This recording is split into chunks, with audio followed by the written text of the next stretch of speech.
Heavens to Betsy, Part 2. There are more things in heaven and earth, Horatio, than are dreamt of in your philosophy. William Shakespeare.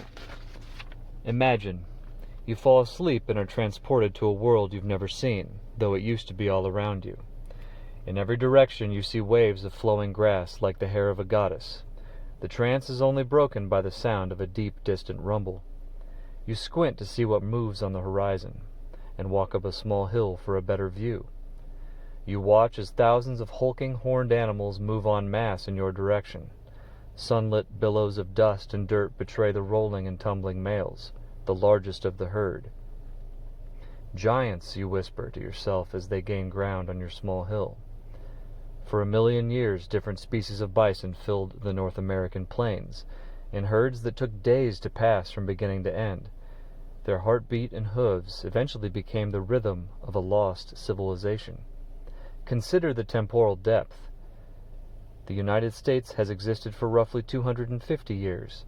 The reign of the buffalo surpasses that by a factor of 4,000. Season after countless season, sunsets and sunrises passed that nobody saw. Nobody except the Native Americans. Alongside those bison, they carved a sustainable existence that survived Ice Age and Cataclysm, separate but inseparable.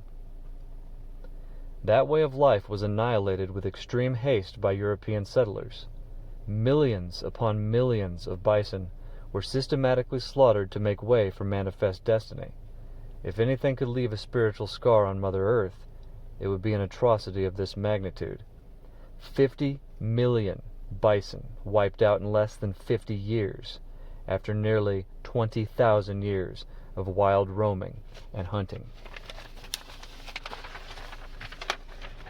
Curiosity, and a void of acceptable explanations toward the cattle mutilation cases, drove me like the herd toward the boundaries of wisdom. An impossible act might require an impossible explanation. What correlation exists between that land that was hunted for tens of millennia and the distribution of cattle mutilations? I had to find out. Our best estimates indicate that 15 to 25% of the land in North America was home to bison.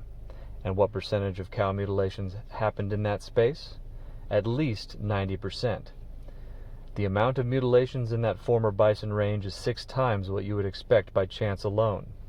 Something is happening here. I know what you're thinking. Of course cattle mutilations happen where bison once roamed. That land has the most cows. Using documented reports from law enforcement, veterinarians, and official investigations over the past 50 years, I calculated the mutilation rate per 100,000 head of cattle in the United States on land with a deeply rooted native culture that relied primarily on bison to be 1.46 out of 100,000. The mutilation rate on the other land, without a history of bison, 0.01 out of 100,000. 146 times greater. This represents a maelstrom of evidence. By calculating a per 100,000 mutilation rate, the total number of cows in either area becomes irrelevant. And there are at least 10 million cattle outside the bison range, if you were wondering. Then, if you extend the analysis and include all of North America, the rates are 1.29 out of 100,000. and 0.009 out of 100,000 for bison and non-bison zones respectively. 143 times greater. And there were multiple interpretations of data where mutilation rates outside historical bison zones were effectively zero. A binary process where mutilations only occur in former bison territory.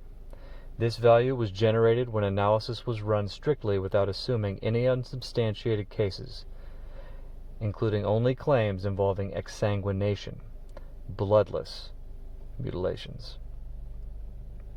This connection, in totality, is impossible to ignore and demands attention. Nothing howls like the silence of the past, especially when that past is inside the present. Allow yourself to consider the immaterial when confronted with the impossible.